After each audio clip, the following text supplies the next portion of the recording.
Bonjour tout le monde et bienvenue sur notre chaîne pour une toute nouvelle vidéo. Aujourd'hui, nous allons parler d'une organisation secrète dont vous avez forcément entendu parler, le KKK, ou plus communément appelé le Ku Klux Klan. Le Ku Klux Klan est une organisation secrète qui a été créée à la fin de la guerre de sécession qui venait d'émanciper les personnes noires grâce au 13e amendement. Au départ, lors de sa création en 1865, des jeunes se déguisaient pour faire peur aux personnes venant d'être émancipées, puis s'est vite organisé avec une hiérarchie structurée à sa tête un général qui était membre de l'armée des Confédérés, Nathan Bedford Forrest, nommé premier grand sorcier. L'organisation avait comme projet de défendre la suprématie des Blancs dans le Sud, car les Noirs auraient un supposé appétit sexuel.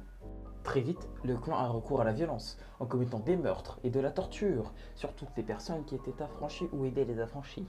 De plus, ils étaient protégés par l'anonymat grâce à leur grande robe blanche. À l'origine, le Ku Klux Klan n'a pas duré très longtemps, car en 1868, le Tennessee vota une loi pour maintenir la paix publique. Puis, en 1869, le général du clan annonça la dissolution de celui-ci, même si les actions continuaient jusqu'en 1870. Car les grands planteurs, donc les personnes possédant des grandes exploitations agricoles, reprennent une forme d'esclavage sous une forme différente, où il n'y avait donc plus besoin d'utiliser de la violence. À partir de là, on peut imaginer que l'histoire de ce clan finit là.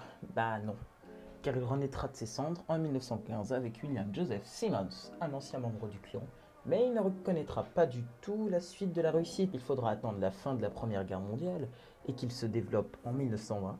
Il compte 100 000 membres, puis plus de 5 millions en 1925 et s'implante dans différents endroits des États-Unis, mais sans pour autant changer de méthode, avec toujours autant de violence. Mais les victimes, elles, sont changées, car elles représentent majorement les catholiques, les juifs et les immigrants non anglo-saxons.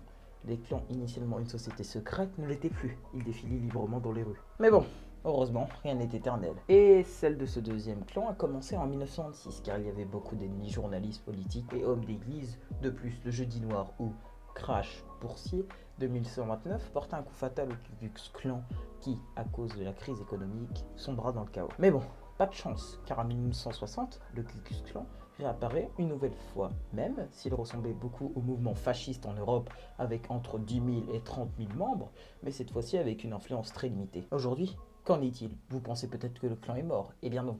En 2017, 42 groupes affiliés au Ku Klux Klan étaient toujours actifs, même si en réalité, ils ont très peu de chances de pouvoir s'étendre, ce grâce à l'évolution des mentalités humaines. Et voilà, c'est la fin de la vidéo. J'espère qu'elle vous a plu. Je remercie tout particulièrement Florent pour la rédaction, Nolan pour le montage et moi-même Mathis pour la voix off. Nous vous retrouvons très bientôt pour un autre sujet passionnant. C'était les informateurs pour vous servir.